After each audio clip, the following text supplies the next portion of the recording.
everybody always wants to go through and say, okay, well, maybe we should do this. Okay, well, maybe we should do that. And so 3 requests now have turned out to be 2 pages full of, maybe we can make it better. So we were in work group the other day. We thought we were ready to send it forward to the executive committee to have it voted and approved and be released on July 1st without too much stress, and that's not going to happen now. We will have a release, I think, on July 1st, but there's going to be a lot of stress because we're going to have to do an email vote to RISC and an email vote to the executive committee, and then pressure on this side to get it to the vendors timely so that they can get it released by July 1st. So hopefully that will be something to look forward to. RISC, our residential purchase contract. Much like the solar addendum, we're talking about clear cooperation, things that we need to make known in the purchase contract, some definition there, as well as the ERs and EAs. I'll group those together for time and tell you that, yeah, those things have to change. And you've seen revision since August 24th. This is not the usual way. See, Normal almost snuck out.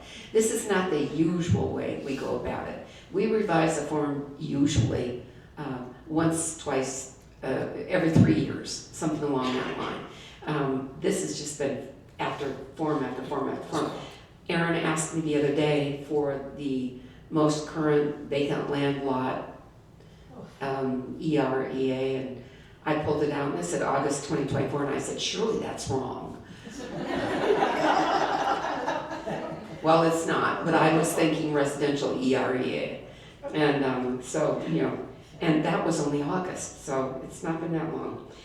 Okay, we are also working on the residential lease agreement, and again, in January we had to release a revision to that because we had the transfer tax, the sales tax, the rental tax repeal. And so we had to take information off the lease for that and make a notation on the lease. And so once again, in the same year, we're going to be revising the residential lease agreement and the miscellaneous forms that will have to be updated when we go along. And Allie, my partner over there, is going to help me out here a little bit. This little graph comes from NAR, and what I want to talk about now are the 3 different forms of marketing that with the CCP, clear cooperation policies, we're looking at. So as I understood from Allie, and correct me Allie, correct me whomever you're pointing at. Thank you, please come up. It's not going to be impactful down here with your association. It will be impactful if you are a member of other associations in the state. So please go ahead. So the reason why it's not really impactful for ours is that we chose we did a form with our brokers, and then we also brought it to the board. We are not making any changes to MARs. It's not mandatory, and the reason being is that we already have office exclusive policies that we're going to be rewriting that for. We also have, thank you, I'm like, what's the word I'm looking for? Delayed marketing and coming soon forms as well, that we will be incorporating all of those into one form. That's what we're talking about. Anyway, so we've already been doing these things. There's many associations out there throughout the country that do not have these policies already in place. So we're already doing most of that stuff. So that's why we are not changing. Does that help? That does help. That's a perfect explanation. And that just is simply saying you're very progressive. So good job. It still will be impactful to you, as I said, because you could be involved in another association, another board. But the delayed marketing, even though you have the dates on there and office exclusive, we're coming out with a form for buyers. I'll try and see if I can find it here and what we've named it, which says it's called Owner's Delayed or Limited Marketing Election Addendum. So this will be a new form that will be in your board forms. ERs, EAs, listing addendum, right, are in your board forms. I'm not talking about statewide forms. And this will also probably show up. So at least with that information, you can continue talking about that, and that would be something that you just need to know about. So thanks for the heads up on that. Okay, June. This is still June, right? So a week ago or so, everyone met in DC, and this was for the mid-year. And here are some things that happen. Now normally, usually at NAR, items of policy are brought up and they are forwarded to November's meeting. And in November, that's when they're ratified. Things changed just a little bit this year.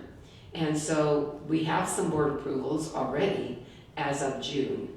And one of the things that we have is that there's no dues increase for 2026. Yay? Yay. Okay, that's a good thing. Yay. So one positive. Yay. I told you they're getting better. Of the $45 currently assessed for consumer advertising campaign, they have redirected $35 of that 45 to go forward to the February settlement payment. You know, we're making payments on that settlement thing, right?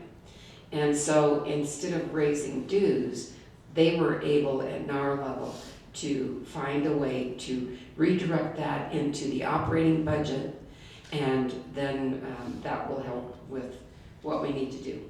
So there are standard policies for the Code of Ethics, and I'm talking about administrative policies, national level. And policy 29 is one of them. And basically policy 29 is going to be amended, or has been amended. I think that was voted on, sorry. To clarify some of the actions of the associations. In other words, when an association is trying to enforce a particular code, they are clarifying based on the settlement what some of those changes are. So we had the settlement last year, but nothing changed in the code, okay? And so now they're going back through all of that, and we have a couple of transitions right now, policy 29, and there will be more for the winter. And as part of that, under Article 10, SOP 10.5 has been changed or revised, if you will. Now, for all of those hands I saw, and I saw many, that read the Voice, you know that that has already gone out in the Voice. There was a link to the actual NAR conversation. I'm not going to explain it to you. That isn't my position. And frankly, until we have more guidance from NAR, and more of their clarification as to those changes, we're not wanting to go any further with comment. So hang on, just like you're the source of the source, so are we, but we want to be accurate, and we will pump it out to the Voice immediately as soon as we get information. So is there anything I've missed? Do you have questions? Yay. Great group. I must have done well, or you were ready to go to work. Oh, wait, one in the back. We have a late hand. What's going on with our antiquated system, person retiring, the only one that operated? Yeah. I'm sorry, louder. That's ADRE. Okay, thank you. Oh. You're talking about Jim Nepp, right? At ADRE, is that Yes. correct? You're talking about Jim? Yeah. So Jim is he was one of the deputy commissioners. Mandy is still there, she's deputy commissioner. But Jim was one of them, and he has gone to the, I don't want to say dark side, he has gone to work, he was working for the state, he has gone to the governor's office, okay? And he's going to work on lobby issues. So that's where he's off to. They have already said that they've taken care of that position. You all know the proposed rules came out, right? Changes that they were going to make. 6-8 pages of changes that they were going to make. The association had, and I'm sorry to take this minute, but it is a reminder, the association had 6 items that we wanted to make sure did not go forward on proposals. And 3 of them, thank you, ADRE, they have washed away. And the other 3, they have done the same thing with. So I have to say that everything that was on our, not everything on our wish list, but most of what was on our wish list, ADRE cooperated with, and we've gone forward in a good way with. So, yes, yay, we need that. Thank you. Anything else? Okay, thanks, folks. Thank you.